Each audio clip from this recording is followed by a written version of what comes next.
Usually, when you picture the ocean, especially those waters stretching between Florida and Cuba, you're primed to imagine a very specific kind of tranquility. Oh, yeah, absolutely. Like if you're looking at a travel brochure, it's that perfect glassy turquoise. You point at it and think, that's paradise. Yeah. That's an escape.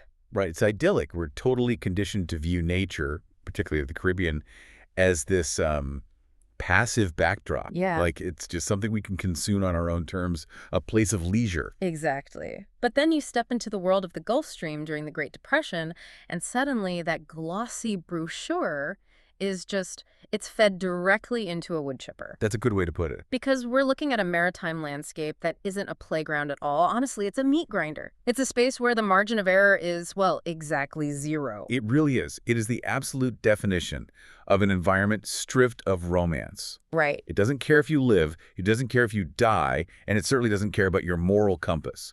It is a place of sheer, unadulterated consequence. And that is exactly where we are heading today. We're stepping into the gritty, blood-stained, and sun-drenched world of Ernest Hemingway's To Have and Have Not. Such an intense read. It really is. We've got a stack of excerpts from the novel, and our mission in this deep dive is to extract the core insights about survival when the bottom completely falls out of the world. We're following a man named Harry Morgan. He's a charter boat captain operating out of Key West and Havana in the 1930s.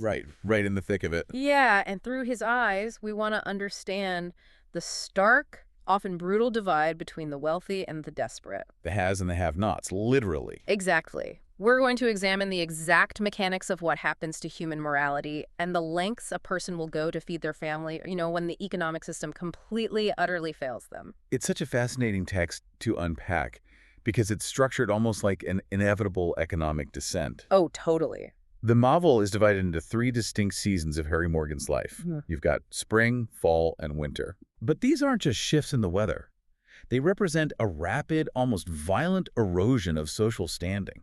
Yeah, it's an exploration of what happens when the rules of society, the ones we all just, agree to play by, are systematically stripped away from a person. One by one. Until absolutely nothing is left but raw biological need. Okay, let's unpack this.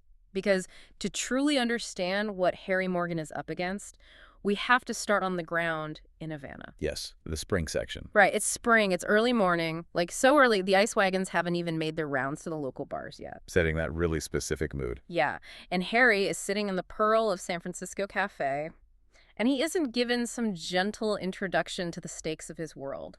He is immediately presented with a localized, violently extreme reality check. The baseline for the entire narrative is established in this very first scene. It really is. Harry is sitting there, just trying to run a legitimate charter fishing business, and he is approached by 3 young, well-dressed Cubans. Right. They speak excellent English, they're clearly educated, they have plenty of money, and they are incredibly desperate. Like life or death, desperate. Exactly. They offer Harry $3,000, $1,000 apiece, simply to ferry them across the 90 miles of water to the United States. Which, wait, we have to pause and contextualize that. $3,000 during the Great Depression. Oh, it's astronomical. That is life-altering money. It's a literal fortune. For a guy running a charter boat, that's enough to secure his family's future for years. Easily. But Harry looks at them, listens to the offer, and turns them down flat. He does. And his reasoning here is the absolute key to understanding his entire psychological framework. Let's hear it. He tells them, I make my living with the boat. If I lose her, I lose my living. But more specifically, he draws a very sharp, pragmatic line. He says, I don't carry anything to the States that can talk. That phrasing is incredible. Anything that can talk. It perfectly encapsulates his moral code at this point. It's not a code based on abstract legality or high-minded ethics. It's a code of absolute survival and risk management. Right, because he will smuggle liquor because, as he notes, sacked liquor can't talk. Exactly.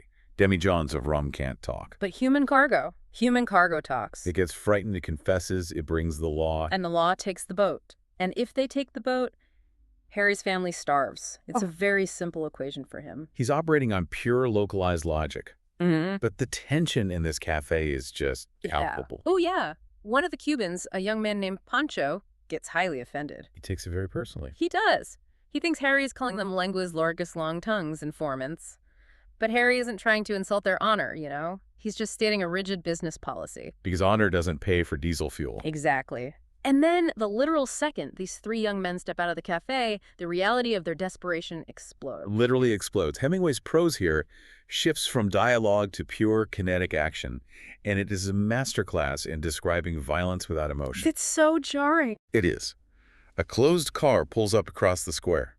The text gives us these incredibly specific, almost detached details. A pane of glass breaks. A bullet smashes into the showcase wall. And suddenly, it's just a massacre on the sidewalk. Two men jump out of the car. One is carrying a Thompson submachine gun. Another is wielding a sawed-off automatic shotgun. It's an absolute bloodbath right there in the morning sun. And Hemingway doesn't flinch at all. Not even a little. He describes the buckshot marks on the sidewalk looking like silver splatters. He describes one of the young boys being shot in the belly. Which is just brutal. And the boy is trying to sit upright. He's trying to raise his own Luger pistol to fire back, and the man with the shotgun simply walks up and blows the side of his head off. And Harry Morgan is just watching this happen from behind the bar. Just observing. What is structurally important here is how Hemingway uses a technique often called parataxis. Oh, what's that? It's linking clauses with and over and over.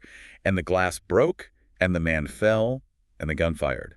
It creates a leveling effect.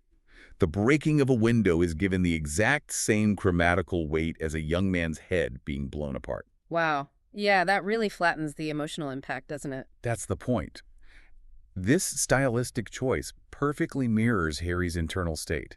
He has to process extreme violence, not as a moral outrage, but as just another environmental hazard. Exactly. It's like watching a sudden squall blow in on the water. You don't get mad at the storm, you just calculate how to survive it. Right. But the irony is so thick here, Harry literally just turned down $3,000 specifically to avoid this kind of risk. Yep. Yet just by existing in Havana, by sitting in a cafe, the risk is unavoidable. It walks right up to his front door. You can't escape it. So he slips out the back of the cafe, feeling, as the text says, pretty bad about the whole thing, and he heads right back to his boat. He's determined to maintain his honest living. He is desperate to stay on the right side of his own ledger. He heads back to the harbor because he actually has a client waiting. A very different kind of problem. Yes. A wealthy American tourist named Mr. Johnson. Johnson has chartered Harry's boat for 3 weeks to fish the Gulf Stream. So consider the psychological whiplash Harry is experiencing right now. Well, must be intense. He is actively shaking off the adrenaline of a horrific political execution he just witnessed, trying to put on his, customer service face for a man whose biggest problem in the world is complaining about paying a black bait rigger an extra $1 a day. The contrast gives you absolute whiplash. On the land, men are being slaughtered in the streets for massive political stakes, fighting against the regime, fighting for control of the country. And on the water. On the water, Mr. Johnson is whining about a single dollar while enjoying the ultimate luxury of deep-sea sport fishing. Harry is the bridge between these two completely incompatible realities. He is. He's providing the luxury experience to the wealthy, but he lives with the constant visceral threat of the street. And this fishing trip is where we really begin to see what we might call the economics of desperation. Right, let's get into that. We need to look closely at the financial arrangement here. Harry has been floating Mr. Johnson's bill for nearly the entire 3 weeks. Which is insane. Aside from $100 up front to cover gas and port clearances, Harry hasn't seen a dime of the $35 a day charter fee. So Harry is using his own dwindling capital to front the money for the fuel, the blocks of ice, the bait, the beer. Yes, he is extending massive credit to a man simply because that man possesses the aura of wealth. It's a massive gamble, and Johnson is completely aloof to it. He treats Harry not as a skilled professional keeping him safe on a dangerous ocean, but as a servant. Just a hired hand. And let's get into the mechanics of this fishing scene, because Hemingway doesn't just say they went fishing. He details the exact physical reality of it. Oh, he's meticulous about the gear and the physics. Yeah. Johnson wants the thrill of conquering a massive stone, but he has zero interest in the discipline, the knowledge, or the physical endurance required to actually do it. Johnson is the embodiment of a very specific type of careless wealth. He expects the reward without the labor. Totally. So Harry, as the captain, explicitly warns him repeatedly about the mechanics of the heavy fishing tackle. This isn't dropping a worm in a pond. They're hunting apex predators. Right. Harry tells Johnson to keep the rod butt securely in the chair socket. More importantly, He tells him to keep the drag off the reel. We should probably explain why that matters so much for anyone who hasn't fished for marlin.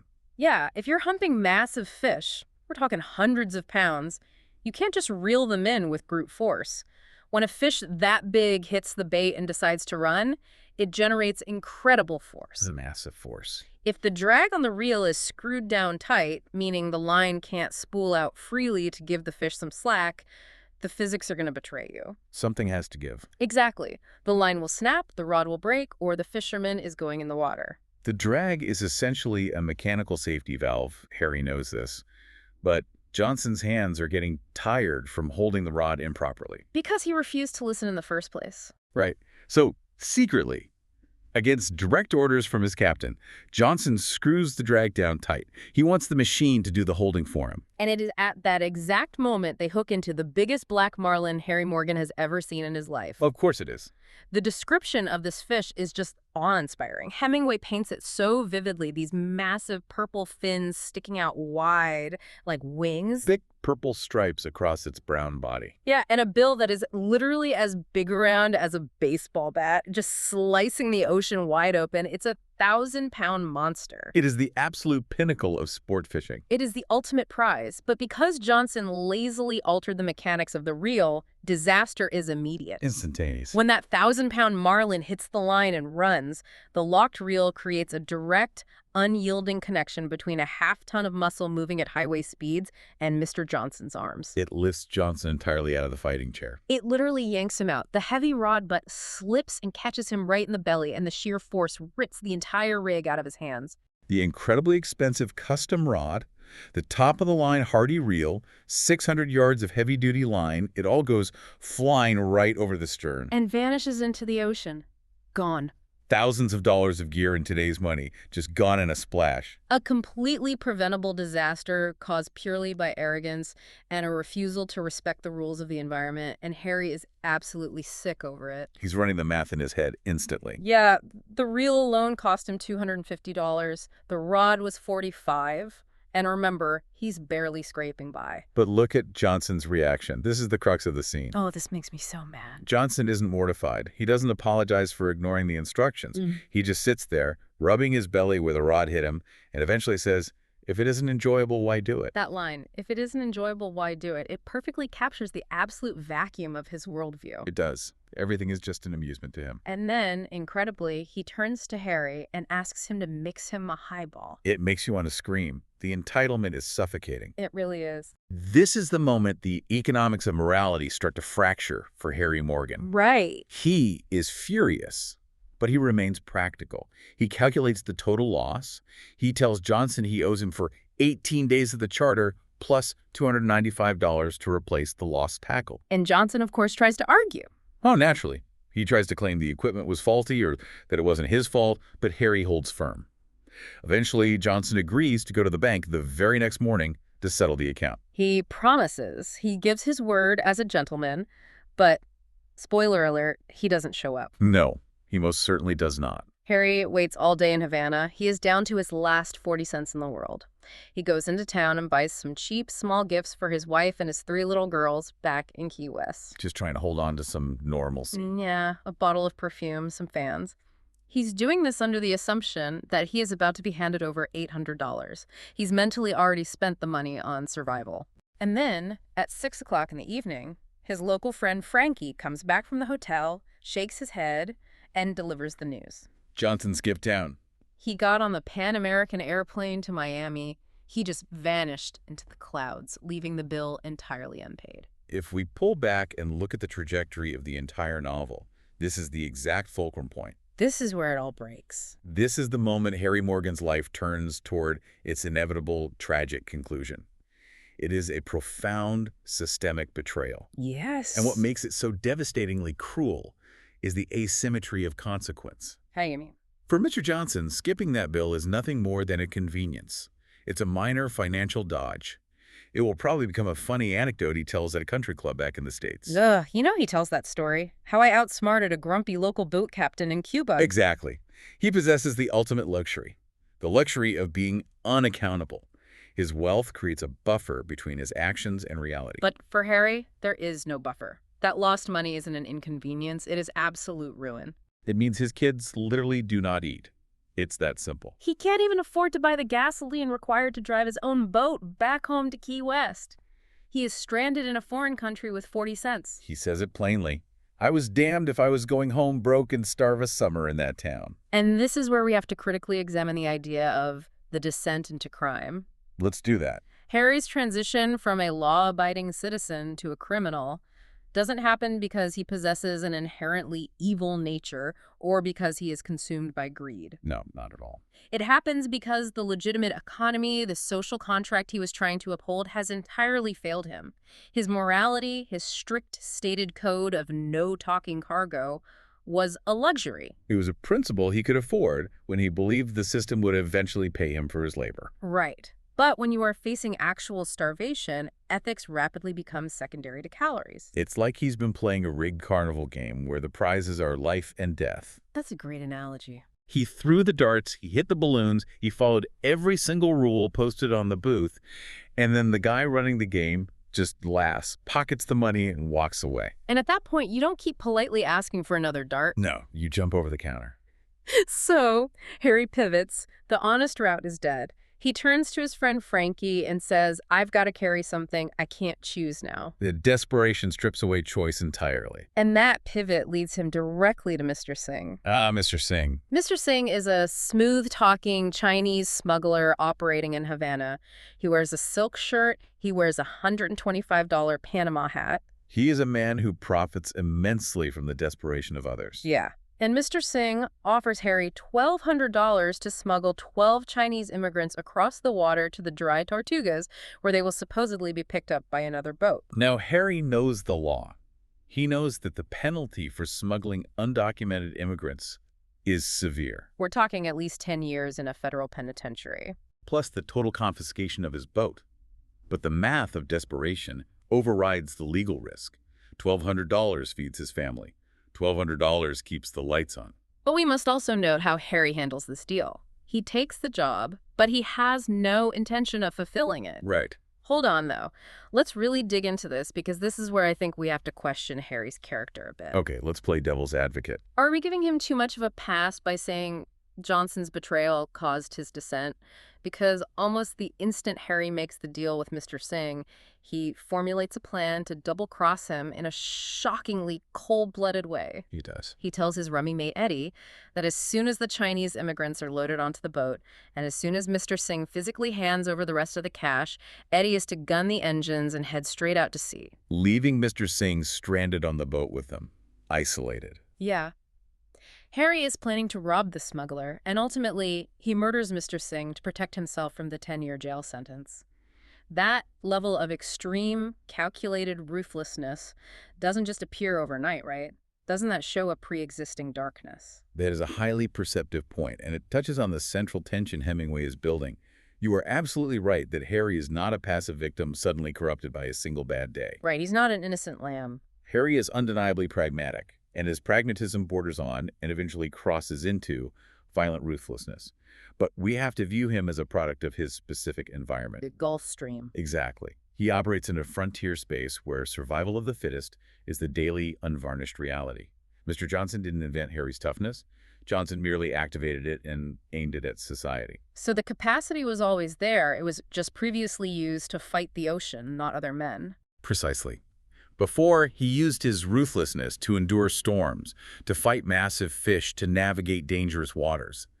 Johnson's betrayal is the catalyst that forces Harry to deploy that same survival instinct against the human world. And Harry mentally justifies the double cross of Mr. Singh because he views Singh as a predator. Singh is in the business of shipping human beings who, as Harry notes, never come back. Yeah, they're often dumped on deserted quays to die of thirst or thrown overboard if the Coast Guard approaches. So Harry operates on a hyper-localized moral code. Protect your own, feed your family, and survive the predators by becoming an even more efficient predator. He kills Singh to save himself and the Chinese from a worse fate, though his primary motivation is unequivocally his own survival and avoiding prison. It's brutal arithmetic. And as the text jumps forward into the fall segment, we see the physical and psychological toll of this predatory life compounding. Things escalate quickly. Harry has escalated his operations. He's no longer just double-crossing local smugglers. He has entered the big leagues of running illegal liquor. And things have gone catastrophically wrong. He is out on the water, steering his boat back toward Key West. He's been shot in the arm. It's a bad wound. And his mate, a black man named Wesley, has been shot in the leg. Wesley is lying down in the cockpit, bleeding, groaning, and he is just begging to know why they didn't just stop. Why didn't they just let the authorities board them and take the liquor? Wesley's dialogue in this scene is crucial, isn't it? It really is. He represents the voice of normal, rational human fear and the desire for a peaceful, law-abiding existence. Yeah, he asks Harry, ain't a man's life worth more than a load of liquor? He pleads, asking why people can't just be honest and make a decent, quiet living.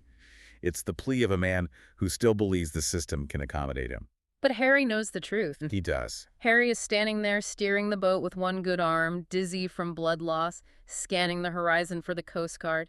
He knows the answer to Wesley's question because he lived it. There is no honest living to be made. Honesty got him robbed by Mr. Johnson and left to starve. Precisely. They are frantically trying to dump the heavy sacks of liquor overboard to get rid of the evidence before they reach port. And it is during this desperate, bloody scramble that they encounter another boat. And Hemingway constructs this scene flawlessly.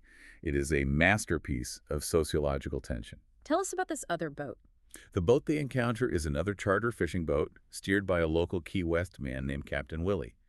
But his client for the day is a wealthy tourist from Washington, D.C., a high-ranking federal bureaucrat named Frederick Harrison. Harrison literally introduces himself by shouting that he is one of the 3 most important men in the United States today. The arrogance is just dripping off him. It is. And this encounter forces us to examine a stark clash between 2 entirely different types of authority and 2 entirely different worldviews. We have to look at this impartially, as Hemingway presents it. Frederick Harrison represents the rigid federal institutional authority of the New Deal era. He is a rule maker. Yes. He sees a wounded man frantically dumping sacks of liquor into the ocean, and his immediate instinct is punitive. He wants to arrest him. Right. He views this situation purely through the clinical lens of federal law and order, completely divorced from the human, visceral context of the Great Depression that is playing out right in front of him. He doesn't just want to arrest him. He thinks it's a game. He does. He literally orders his captain, Captain Willie, to steer their boat over to Harry's so he can capture him single-handed. He turns to his secretary and says, "This is better fun than fishing. If you catch a sailfish, what do you do with it? You can't eat it. This is really interesting." He is treating Harry's desperate life-or-death struggle to avoid prison and starvation as a spectator sport. It's exactly like Johnson treating the lost fishing tackle as a minor joke. The detachment is identical. But just opposed against Harrison, we have Captain Willie. I love Captain Willie. Willie represents the pragmatic, local, unwritten code of the islands. He doesn't care who Frederick Harrison is in Washington. Washington is a million miles away. Willie looks at Harry's boat, and he doesn't see a federal criminal. He sees a local man, a Concha fellow islander, who is bleeding and in deep trouble. I'm glad you brought up the term conch. For anyone who doesn't know, a conch refers to the native residents of the Florida Keys, many descended from Bahamian immigrants. Right. They have a deeply localized, fiercely independent culture. They look out for their own because historically nobody else ever did. So when Harrison demands that Willie pull alongside to make a citizen's arrest, Willie completely ignores him. Instead, he cups his hands and shouts a warning over the water to Harry. It's an incredible moment of solidarity. Willie yells out, telling Harry to dump his load, get into town, and hide his boat. He warns Harry explicitly that he has a stool from Washington on board who wants to pinch him. Harrison is losing his mind. He's threatening Willie, threatening to revoke his license, threatening to grub this pound out by its roots. And Willie just calmly stands at the wheel, looking at this bureaucrat, and delivers one of the best lines in the book. What does he say? He says, "He's got a family, and he's got to eat and feed them. Who the hell do you think you are?" Boom. It is a brilliant distillation of the era's central conflict. Harrison believes his authority comes from a piece of paper in Washington. Willie believes authority comes from the basic human necessity to survive. And Hemingway doesn't editorialize or tell the reader who is politically right or wrong in this macro sense. Instead, he paints a vivid, undeniable picture of the total disconnect between the rulemakers sitting in comfortable offices and the people who are literally bleeding to death in the Gulf Stream trying to navigate those rules. But the consequences of this encounter for Harry are severe. Willie's warning buys Harry enough time to dump the liquor and get back to port, but the physical damage is done. Harry's shot arm goes gangrenous. It has to be amputated. And because Frederick Harrison, infuriated by his impotence on the water, goes ashore and swears out an affidavit, Harry's boat is seized by customs. His vessel, his sole means of making a living, whether legal or illegal, is completely gone. And this physical amputation perfectly mirrors his economic amputation. He is completely severed from his livelihood. He is plunged into the absolute bottom of the socioeconomic ladder. Which brings us to the winter segment of the novel and a profound shift in the narrative perspective. We move from the isolated struggles on the water to a panoramic view of the society on land. It is winter in Key West. Harry Morgan is now a one-armed man with no boat. To survive, he is forced to rely on the federal government. He is digging sewers, taking up old streetcar rails for a government relief program, specifically the Federal Emergency Relief Administration, or FERA. And the wages for this backbreaking labor? $7.50 a week. Let's contextualize that number. $7.50 a week for a man who, just a few months prior, was charging $35 a day to take wealthy tourists fishing. Even in 1930s money, $7.50 a week for a family of 5 is starvation wages. It's barely enough for grits and beans. The financial castration is absolute. But here is where Hemingway does something structurally brilliant. He zooms the camera out. Yes, we stop looking exclusively at Harry's suffering, and we pan across the wider society of Key West. We are presented with a meticulous, almost anthropological study in contrasts. The extreme have-nots digging in the coral rock for pennies versus the ultimate haves moored just a few hundred yards away in the harbor. For yachts. Looking at these yachts tied up in the basin, it's almost like they're floating spaceships. I like that. They have landed in Key West, but they carry their own life support systems. They have their own atmosphere, their own supplies of imported liquor and fine foods, their own gravity. They are physically hovering right next to locals who are literally starving, but fundamentally, they're operating on an entirely different planet. The spaceship metaphor is highly accurate because it emphasizes their insulation. They're completely sealed off from the poverty of the island. But Hemingway doesn't just show us the shiny exterior of these yachts. He takes us inside the cabins, into the minds of the owners. And what he reveals is deeply, darkly ironic. These people possess ultimate, unquestionable material security, yet they are plagued by internal rot. Their wealth hasn't saved them, it has simply changed the nature of their decay. Let's look at who is actually on these boats. On one yacht, we see a 60-year-old grain broker lying awake in his silk pajamas. Now, this is a man who has spent his entire professional life ruthlessly manipulating markets, ruining other men financially without a second thought. He has lived by the ethos that only suckers worry. But tonight, he is sweating in the dark. Why? Because he is facing tax evasion charges from the Internal Revenue Bureau. He is experiencing the terror of a system he can no longer outsmart. He realizes he was a little too clever with his accounting 5 years ago, and now the anxiety is seeping into his bones. He knows his massive wealth might not be enough to protect him from the federal government. And as he lies there, he thinks about the men he broke during his career. Men who lost everything because of his market manipulations. Men who literally stepped in front of trains with their pockets full of unsaleable gadgets. But the chilling part is that he doesn't feel pity or remorse for them. He just feels the icy grip of his own impending doom. The wealth has completely eroded his empathy. Moving to the next yacht, we find Wallace Johnston and his guest, Henry Carpenter. Henry is a fascinating psychological study. He is. He is a man who has lived his entire life on a trust fund money generated by the labor of others, completely divorced from his own effort. But because of the Depression, that trust fund has drastically dwindled. He is currently living off Wallace's hospitality because he can no longer maintain his previous lifestyle. He's lying there looking at the ceiling, realizing he's been playing a slot machine that doesn't give jackpots anymore. And his mind turns to what he calls the eternal jackpot suicide. Wow. Yes. The text explicitly notes his financial reality. Henry finds his current reduced income entirely impossible to live on. Yet that reduced income is still $170 a month more than the fisherman Albert Tracy, who is out digging sewers with Harry, is using to support his entire family. The disparity is just staggering. Henry wants to kill himself because his luxury has been slightly downgraded, while men a few hundred yards away are breaking their backs just to buy flour. And then we have Dorothy Hollis on another yacht. She is the wife of a highly paid Hollywood director. She is lying awake in her luxurious cabin, brushing her hair exactly 100 strokes, and she is preparing to take luminol. We should probably clarify what luminol was in this context. It was an early, heavy-duty barbiturate phenobarbital widely used in the 1930s. It wasn't a gentle sleep aid. It was a serious chemical sedative. She is taking literal sedatives just to force herself to sleep, to chemically knock herself out so she doesn't have to exist in her own mind. She's lying there reflecting on her husband's corroded liver, her own string of infidelities, and she is genuinely wondering if she's becoming a bitch. She has every single material comfort the world can offer, yet she is entirely reliant on chemical courage to escape the emptiness of her own life. This is where we have to ask what Hemingway is actually doing with these portraits. Is he asking us to feel sorry for them? No.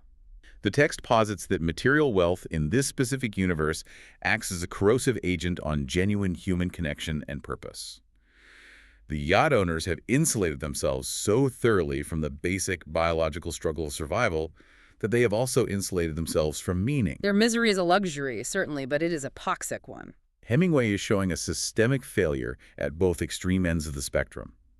The have-nots are destroyed physically by the relentless struggle to survive, and the haves are destroyed psychologically by the absolute absence of struggle. And the connective tissue between these two worlds, or at least the man who arrogantly thinks he is the connective tissue, is a character named Richard Gordon. Richard Gordon is arguably one of the most vital and most ironic characters in the entire narrative. He is a successful, relatively wealthy novelist. He considers himself a champion of the working class, a man who truly understands the social conflict of the era.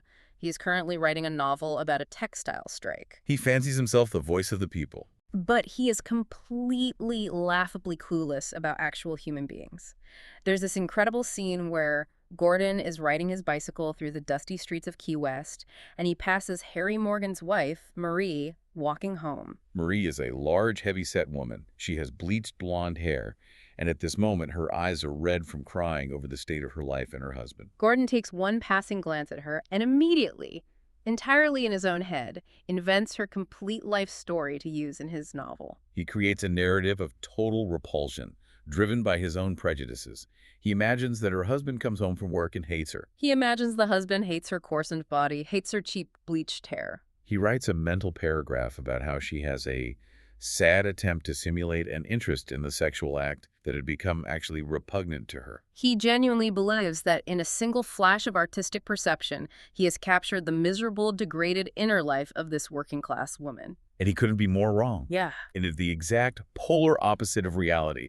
The irony is so sharp you could cut yourself on it. Because Hemingway then immediately drops us directly into Marie's actual internal monologue. And what we find is that Marie and Harry have a deeply passionate, intensely physical, and fiercely loving relationship. The juxtaposition is brilliant and devastating to Gordon's intellectual vanity. We get to hear Marie's thoughts as she watches Harry sleep. She thinks, "I'm a lucky woman. There ain't no other men like that." She loves him entirely. She even thinks about his amputated arm, the horrific stump he was left with. And she doesn't find it repugnant at all. She thinks, it's like a flipper on a loggerhead. I'm glad it was an arm and not a leg. That specific imagery, comparing his stump to a loggerhead sea turtle's flipper, is so important. Why is that? It shows how deeply grounded she is in her local environment.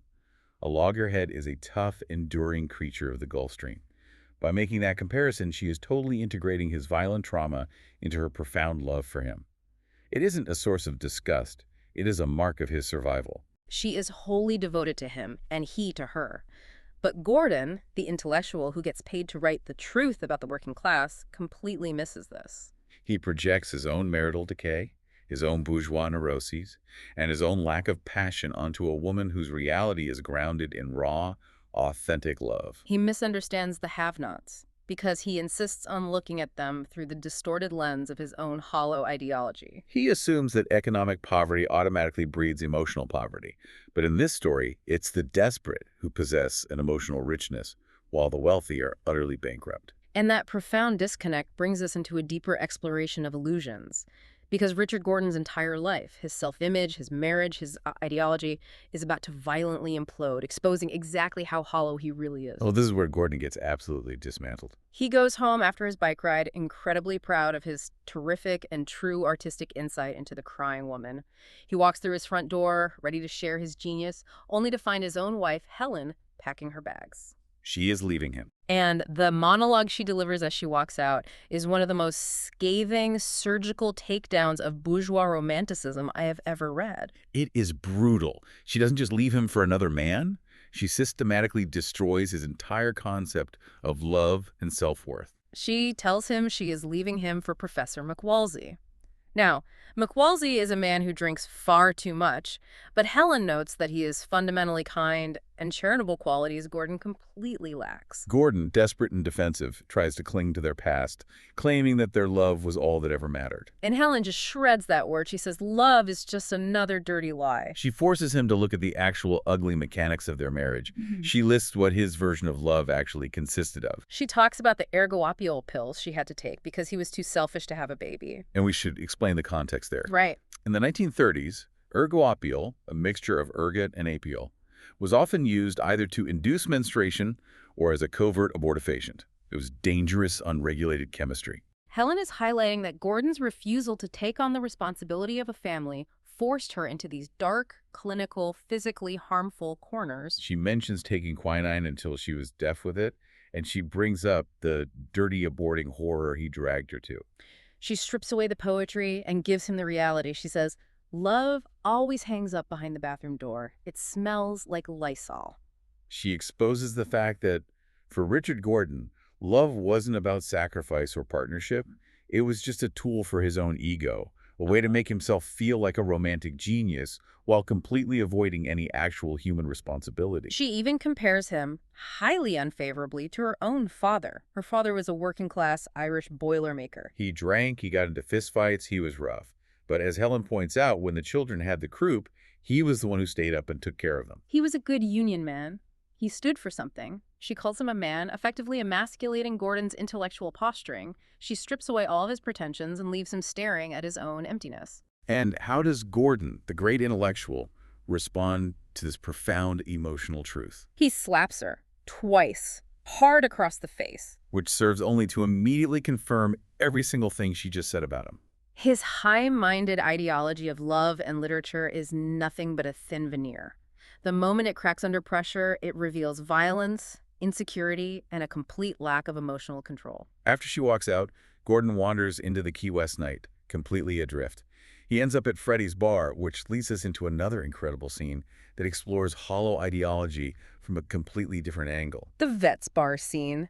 This requires some historical context to fully appreciate. Right, during the Depression, thousands of traumatized World War I veterans, many from the famous Bonus Army protests in Washington, were sent down to the Florida Keys by the government to build the overseas highway. They were living in squalid camps, paid a pittance, and largely forgotten by the country they fought for. It's a very dark, chaotic scene. Gordon walks into this bar, and it is packed with these desperate, broken men. They are physically and mentally destroyed.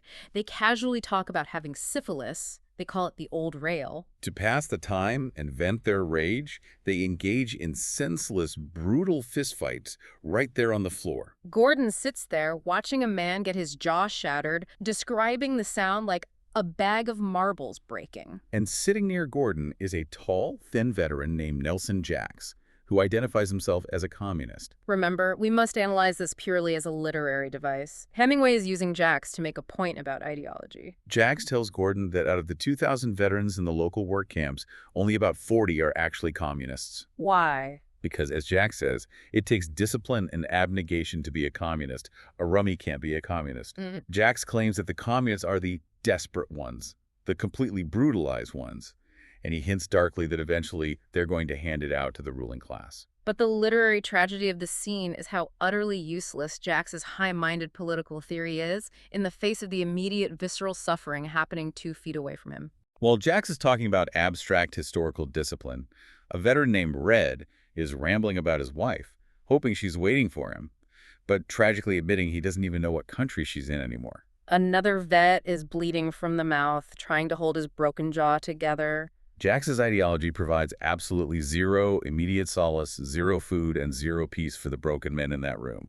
It's just another abstract concept hovering in the smoke above the misery. Exactly.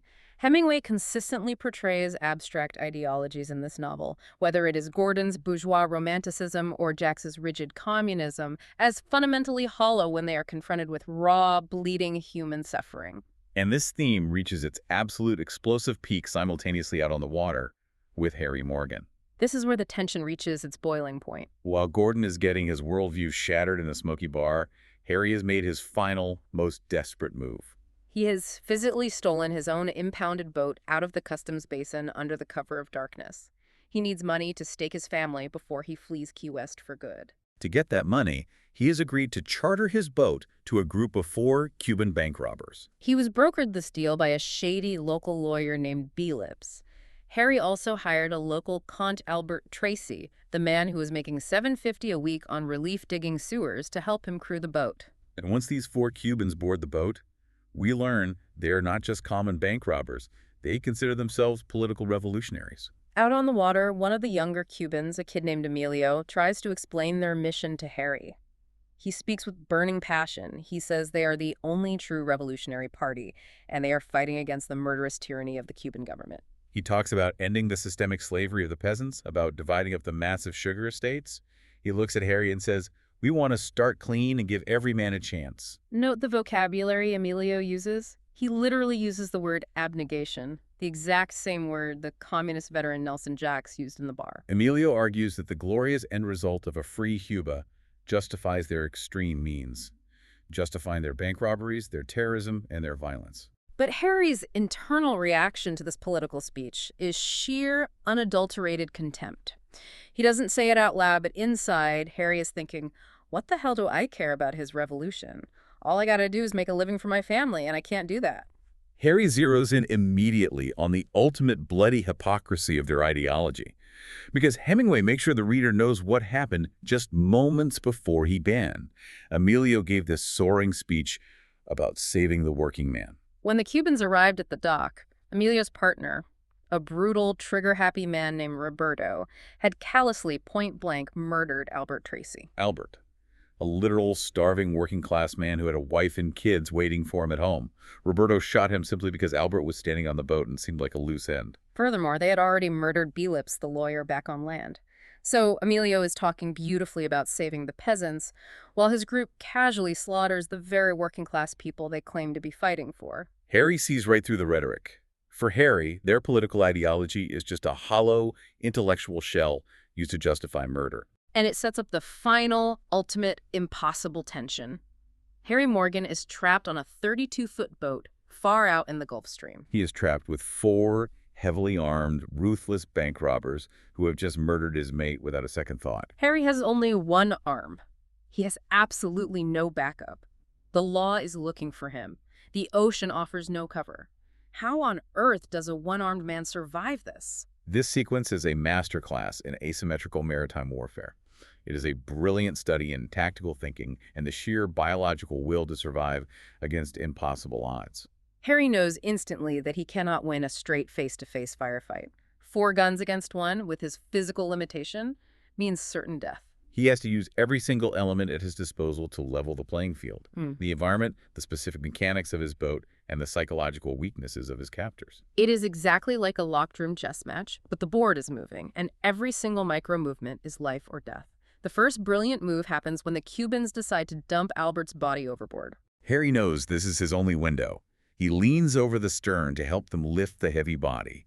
And in that split second of distraction, while they're struggling with the weight, Harry secretly uses his foot to kick the Cubans' Thompson submachine gun, the ametralladora as they call it, right over the edge into the ocean. It is an incredibly daring, heart-pounding risk, and Roberto notices it almost instantly. He realizes their primary heavy weapon is gone, and he threatens to shoot Harry right then and there. But Harry plays the psychology perfectly. He immediately acts subservient. He plays the dumb, compliant boat captain.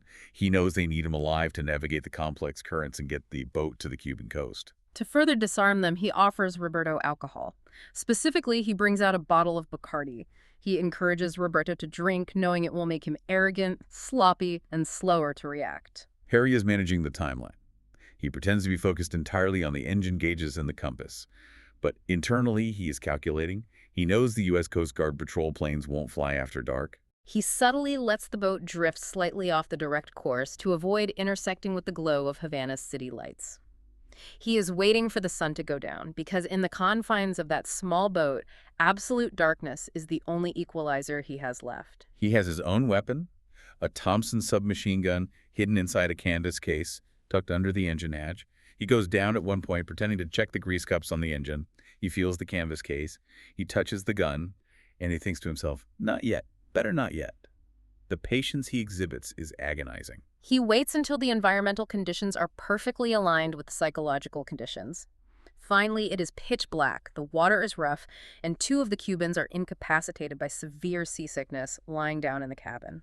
Roberto is drunk, sitting in the fishing chair. Emilio is distracted. Harry makes his move. It happens in a flash. He pulls the gun from the hatch, and in a chaotic, deafening, blinding exchange of gunfire in the pitch dark, Harry manages to kill all four of the revolutionaries. He succeeds tactically. He clears the boat, but he does so at a terrible ultimate cost. During that frantic exchange of fire, Harry takes a devastating shot to his abdomen, a gut wound. In the 1930s, far out at sea, it is a definitively fatal injury, though it is a death that will take its agonizing time to arrive. He falls into the bottom of the boat. The engines die. And Harry Morgan is left drifting aimlessly in the Gulf Stream for days, bleeding out alongside the bodies of the men he just killed. This drift, this slow, painful fade, is where the final, tragic realization of the novel happens. Eventually, the Coast Guard spots the drifting boat. A cutter pulls alongside and tows them in. The captain of the cutter comes aboard and bends over Harry, trying to interrogate him, trying to get him to confess or say who shot him. Harry's mouth is so dry from exposure they literally have to wet his lips with a damp towel just so he can form words. And Harry struggles to deliver his final thought. It's not a confession to the crimes. It's not a boast about killing 4 men with 1 arm. The words are fragmented. They are broken by his failing strength and his failing breath, but the philosophical meaning behind them is profound. He forces the words out, syllable by painful syllable. He says, a man. It really isn't any way out, like trying to pass cars on the top of hills. And shortly after he manages to articulate that thought, he closes his eyes. He never wakes up. Let's really dissect that. A man alone ain't got no chance.